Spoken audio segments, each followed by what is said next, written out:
हातिम और उनके साथी जैसे उस उड़न खटोले से नीचे उतरते हैं और उस पीले पानी के झरने के पास जाते हैं, वैसे वे सभी उस पानी में गिर जाते हैं। तभी वे सभी पानी में बहते बहते किसी कैदनुमा बक्से में जाकर गिरते हैं। तभी होबो कहता है, ये हम कहाँ आ गए हातिम, ये कैसी जगह है। तभी आवाज आती है, मैं बताती हूँ, तुम सब जरदार झील के कैदी हो। तभी हातिम कहते हैं, मगर हमें कैदी क्यों किया गया है। तभी आवाज आती है, तुम तीनों मर्द हो और तुम जानते हो कि इस झील को कुंवारी लड़की के सिवा कोई भी नहीं छू सकता, लेकिन तुम तीनों ने छुआ है और इसकी गलती के कारण तुम्हें मौत की सजा दी जाती है। तभी देखते देखते उस बक्से में जहरीला धुआं भरने लगता है। तभी होबो कहता है, लगता है ये जरदाब हमें नहीं छोड़ेगा। तभी वह भुलक्कड़ बादशाह कहता है, इससे बचने का एक ही तरीका है। तभी बादशाह अपने मूंछों की शक्तियों की मदद से उन सबको वहां से गायब करके बाहर आ जाता है और साथ ही उस पीले झरने का पानी भी ले आता है। तभी सायला उस पीले पानी को उठाती है। उसके बाद वे सभी उड़न खटोले पर बैठकर पत्थर बने बादशाह की ओर निकल पड़ते हैं। तभी बादशाह अपना मुंह छूते हैं, लेकिन उसका मुंह उसके जादू के कारण खत्म हो चुका था। उसका मुंह अब उसके पास नहीं था। उसके बाद वे सभी पत्थर के इलाके में पहुंच जाते हैं। उसके बाद सायला उस पीले पानी को पत्थर बने बादशाह के ऊपर छिड़कती है। बादशाह के ऊपर पानी छिड़कने के बाद बादशाह ठीक हो जाते हैं। उसके बाद बादशाह अपनी सल्तनत और हातिम के हथियार वापस करने के लिए तैयार होते हैं। तभी हातिम कहते हैं, मगर कैसे? दज्जाल ने हमारे हथियार के जरिए शैतानी ताकतों के साथ साथ नेकी के ताकतों का भी मालिक बन बैठा है। तभी बादशाह बताते हैं, दुनिया में ऐसी ताकतें हैं जो हमारा तख्त और तुम्हारी हथियार वापस करने में हमारी मदद कर सकते हैं। कुछ पहुँचे हुए बुजुर्गों ने तपस्या और इबादत के चमत्कारी ताकतों को हासिल करके सुनहरे लोटे में रखकर छोड़ दिया है, ताकि जरूरत पड़ने पर उन चमत्कारी ताकतों को शैतानी ताकतों के खिलाफ इस्तेमाल किया जा सके। और बादशाह बताते हैं, हमें वह सुनहरा लोटा हासिल करना होगा। तभी होबो के पूछने पर बादशाह बताते हैं, वह सुनहरा लोटा सतरंगी सल्तनत में है, जो कि यहाँ से और एल्डोरा से काफी दूर है। लेकिन हातिम के पास उड़न खटोला था, इसलिए उन्हें वहाँ तक पहुँचने में ज्यादा देरी नहीं लगेगी। वहीं दूसरी तरफ माया और छाया ये सब कुछ देख रहे होते हैं। तभी माया कहती है, हातिम के साथ चूहे बिल्ली का खेल बहुत हो गया। अब हमें जादूगर बादशाह के हुक्म के मुताबिक हमें हातिम को हमेशा हमेशा के लिए खत्म कर देना चाहिए। तभी छाया कहती है, नहीं, इस वक्त हातिम और बादशाह पिकारोस के साथ वह सुनहरा लोटा हासिल करने के लिए जा रहा है, लेकिन हमें उसे रोकना नहीं। जब वे सुनहरा लोटा हासिल कर लेंगे तो हम उनसे उस लोटे को छीन लेंगे और फिर उन सब लोगों को और हातिम को हमेशा हमेशा के लिए खत्म कर देंगे। वह दूसरी तरफ हातिम सतरंगी सल्तनत की ओर बढ़ रहे होते हैं। अपना सफर पूरा करने के बाद वे सतरंगी सल्तनत पहुंच जाते हैं। सतरंगी सल्तनत पहुंचने के बाद वे आगे बढ़ते हैं। आगे जाने पर वे देखते हैं जहां पर काफी लोग भीड़ लगाए हुए खड़े होते हैं। तभी हातिम और उनके साथी उन लोगों के बीच जाते हैं जहां पर कोई जमीन पर लेटा पड़ा होता है। तभी हातिम उन सबसे पूछते हैं कि यह कौन लेटा है, लेकिन वे सब लोग कुछ भी नहीं बताते। तभी बादशाह कहते हैं, ऐसा लग रहा है जैसे इसका किसी ने खून चूस लिया हो। तभी हातिम उसे पलटकर उसका चेहरा देखते हैं तो उसके गर्दन पर किसी नुकीलेदार चीज का निशान होता है, जो कि वह आदमी उसी गांव का होता है। लेकिन उन्हें कुछ भी पता नहीं था कि इसकी जान कैसे गई। उसके बाद हातिम और उनके साथी सतरंगी सल्तनत के बादशाह के महल में जाते हैं, जहां पर बादशाह उन्हें बताते हैं, यह पहली लाश नहीं है जिन्हें आप लोगों ने देखी है। यह सिलसिला तो कई महीनों से चलता आ रहा है। और महारानी बताती है, अजीब बात तो यह है कि पूनम के बाद चांद अंधेरे में छुपने लगता है, तो हर रात हमारा एक नौजवान गायब हो जाता है। और बादशाह बताते हैं, दूसरे दिन राजधानी के चौराहे पर सुबह उसकी लाश मिलती है और हर अमावस के 15 दिन तक हमें लाशें मिलती रहती हैं। तभी हातिम कहते हैं, ये तो बहुत ही अजीबो और भयानक सिलसिला है, जो हर लाश के गर्दन पर 2 मोटे मोटे निशान होते हैं। तभी बादशाह के पूछने पर हातिम बताते हैं, दरअसल हम यहाँ उस मटके की तलाश में आए हैं जिसमें जादुई रेत भरी है। उसकी ताकत को हम दज्जाल के खिलाफ इस्तेमाल करना चाहते हैं। तभी मलिका कहती है, हाँ, उस जादुई रेत के बारे में तो शहजादी अफसाना मन में कुछ बड़बड़ा रही थी। तभी हातिम कहते हैं, जरूर अफसाना उस सुनहरे मटके के बारे में जरूर कुछ जानती होगी। तभी बादशाह कहते हैं, इससे कुछ नहीं होगा। तभी हातिम कहते हैं, क्यों? तभी बादशाह कहते हैं, चलकर खुद देख लीजिए। तभी हातिम शहजादी अफसाना से मिलने के लिए जाते हैं। तभी हातिम अफसाना की हालत देखते हैं, जो बिल्कुल खराब होती है। तभी हातिम कहते हैं, लगता है अफसाना कुछ भी बात नहीं कर पाएंगी। शहजादी अफसाना अपने होशो हवास में नहीं है मटका हासिल करने में हमारी कोई मदद नहीं कर सकती। उसके बाद हातिम उसी रात उसी महल में बिताते हैं। तभी उनके पास एक सेनापति आता है और कहता है, सारा इंतजाम हो गया, आप शाही मेहमान खाने में चलकर आराम करें। तभी वे सभी लोग सेनापति के सर पर कोई चमकता हुआ चीज देखते हैं, जो थोड़ी देर बाद वह निशान गायब हो जाता है। तभी काफी रात हो जाती है। तभी अचानक शहजादी अफसाना जाग उठती है।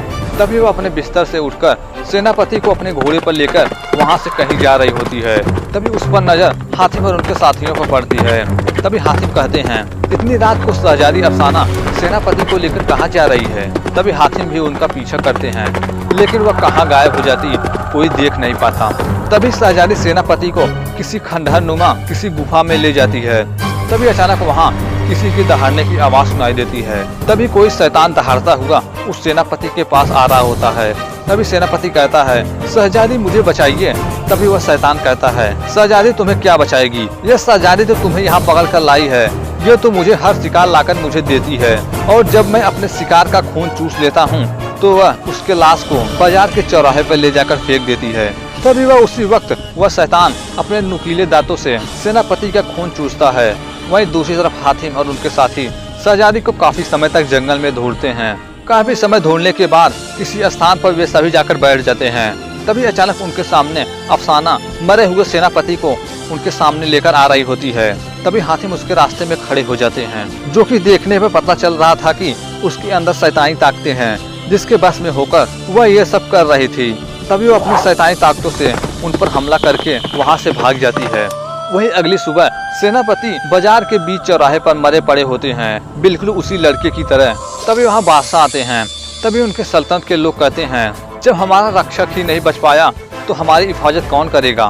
तभी बादशाह कहते हैं, जब दुश्मन अनदेखा और अनजाना हो तो एक सेनापति तो क्या हजारों सेनापति भी कुछ नहीं कर सकते हैं, और हमें पता भी नहीं है कि यह है कौन। तभी वहाँ हातिम आते हैं और कहते हैं, मैं बताता हूँ, हम जानते हैं इंसानों का खून चूसने वाली वह बला कौन है। बादशाह, अगर आप सुनेंगे तो आपके होश उड़ जाएंगे। वह कोई और नहीं बल्कि आपकी बेटी शहजादी अफसाना है। तभी बादशाह कहते हैं, आपको धोखा हो रहा है, मेरी बेटी तो बहुत छोटी है, कमजोर भी है और बीमार भी। तभी हातिम कहते हैं, शहजादी अफसाना पर जरूर किसी शैतानी बला का असर है, शहजादी का जरूर इससे कोई ताल्लुक है। तभी बादशाह कहते हैं, तुम शाही घराने पर इल्जाम लगा रहे हो, तुम सबके सब दुश्मन के आदमी हो। तभी बादशाह हातिम और उनके साथियों को कैद खाने में डाल देते हैं और अगली सुबह उन्हें मौत की सजा सुनाते हैं और उन्हें सलाखों के पीछे बंद कर देते हैं। उसके बाद वे सभी कैद खाने के अंदर होते हैं। तभी वे लोग कैद खाने से बाहर निकलने का एक तरीका निकालते हैं। तभी बादशाह और होबो आपस में झगड़ा कर लेते हैं। तभी उन दोनों को छुड़ाने के लिए उस कैद खाने की सिपाही कैद खाने का दरवाजा खोलकर कैद खाने के अंदर आते हैं। तभी इसी का मौका देखकर हातिम और उनके साथी उन पर हमला करके कैद खाने से भाग जाते हैं। तभी वे सभी कैद खाने से बाहर आते हैं। तभी अचानक वैसे ही चमत्कारी चीज होबो के सर पर देखते हैं। तभी होबो के सर पर वह चमत्कारी चीज देखकर वे सब डर जाते हैं। तभी उन लोगों से बताते हैं। तभी होबो कहता है, ऐसा नहीं हो सकता। वहीं दूसरी तरफ उसी रात शहजादी अफसाना के अंदर वह शैतान फिर से जाग जाता है और शहजादी फिर से जाग जाती हैं। वहीं दूसरी तरफ बादशाह को भी पता चल जाता है कि वे लोग कैद खाने से भाग चुके हैं। तभी बादशाह को यह भी खबर मिलती है कि शहजादी अफसाना अपने कमरे में नहीं है। वहीं दूसरी तरफ होबो कहता है, मैं मर जाऊंगा हातिम, मैं मर जाऊंगा, वह बला मुझे मार देगी, वह मेरा खून चूस लेगी। तभी होबो वहाँ से कहीं दूर भाग जाता है। तभी अचानक होबो के सामने शहजादी अफसाना आती है और वह होबो को बेहोश करके उस घोड़े पर लेकर वहाँ से भाग जाती है। तभी वहाँ भागते हुए हातिम और उनके साथी आते हैं। तभी हातिम कुछ करते हैं कि बादशाह के सिपाही हातिम को चारों तरफ से घेर लेते हैं। तभी बादशाह कहते हैं, क्या हुआ हातिम, भागने की कोशिश कर रहे थे और वो मोटा कहाँ गया। तभी हातिम कहते हैं, उसे तुम्हारी बेटी ले गई। तभी बादशाह गलती से उस शैतानी दरिंदे का नाम ले लेते हैं। तभी हातिम के बहुत पूछने के बाद बादशाह उन्हें बताते हैं, उस दिन की बात है जब मैं और अफसाना इंद्रधनुष का राज ढूंढने के लिए निकले थे। उस दिन मैं और अफसाना इंद्रधनुष का पीछा करते करते हमने वह सुनहरा मटका देखा जिसमें जादुई रेत भरी थी। उस मटके को वापस लेने आए थे कि उस शैतानी दरिंदे ने हमला कर दिया। और बादशाह बताते हैं कि वह नहीं चाहता था कि किसी नेक इंसान के हाथ में वह मटका लगे और ये राज मैं किसी को बता न सकूं, इसलिए उसने हमारी अफसाना की आत्मा पर भी कब्जा कर लिया और उसके जरिए वह अपनी भूख मिटाने के लिए वह कुंवारे नौजवानों का शिकार करवाने लगा। और बादशाह बताते हैं, मेरी बेटी अफसाना उस शैतानी दरिंदे के लिए शिकार पकड़कर उसके गुफा में ले जाती है। तभी हातिम के कहने पर और होवो की जान बचाने के लिए सतरंगी सल्तनत के बादशाह हातिम को उस गुफा की ओर ले जाते हैं। वहीं दूसरी तरफ वह शैतान होवो का खून चूसने के लिए तैयार होता है। वहीं दूसरी तरफ हातिम उस गुफा की ओर बड़ी तेजी के साथ आ रहे होते हैं। वहीं दूसरी तरफ वह शैतान होवो का खून चूसने के लिए उसकी ओर बढ़ रहा होता है। तभी हातिम उस गुफा के पास पहुंच जाते हैं, लेकिन उस गुफा का दरवाजा बंद होता है। वहीं दूसरी तरफ वह शैतान होवो का खून चूसने के लिए जैसे ही होवो की ओर बढ़ता है, वैसे ही हातिम उस दरवाजे को तोड़कर उसके अंदर उसके सामने आते हैं। तभी वह शैतान कहता है, रुक जाओ, ये शिकार मेरा है। पूरा चांद निकलने से पहले मुझे इसका खून चूसना है। अपनी जान की खैर चाहते हो तो चले जाओ। लेकिन हातिम नहीं जाते। तभी वह शैतान हातिम और उनके साथियों पर हमला कर देता है। तभी हातिम और उस शैतान के बीच लड़ाई शुरू हो जाती है। तभी उसी लड़ाई के बीच हातिम होवो को छुड़ा लेते हैं। तभी चांद निकल जाता है। चांद निकलते ही शहजादी के अंदर से उसकी शैतानी ताकतें निकल जाती हैं। तभी अफसाना बताती है, चांद की रोशनी से मेरे अंदर की उसकी शैतानी ताकतें निकल चुकी है। जब उस चांद की रोशनी उस शैतान पर पड़ेगी तो वह शैतान भी खत्म हो जाएगा। तभी हातिम उस शैतान के वार से बचते हुए और उसी शैतान के हमले से उस गुफा की खिड़की को तोड़ देते हैं। तभी जैसे ही चांद की रोशनी उस पर पड़ती है, वह शैतान खत्म हो जाता है। तभी हातिम के पूछने पर शहजादी अफसाना बताती हैं कि वह जादुई रेत का मटका वहाँ सामने है। और इस प्रकार हातिम को वह जादुई रेत का मटका उन्हें मिल जाता है। तभी हातिम जैसे ही उस रेत के मटके को लेने के लिए जाते हैं, वैसे ही वह रेत का मटका वहाँ से गायब हो जाता है, जो कि वह जादुई रेत का मटका माया और छाया के हाथ में होता है। तभी वे दोनों कहती हैं, मैं हूँ माया, मैं हूँ छाया, न माया किसी के हाथ न आए, न छाया को कोई पकड़ पाए।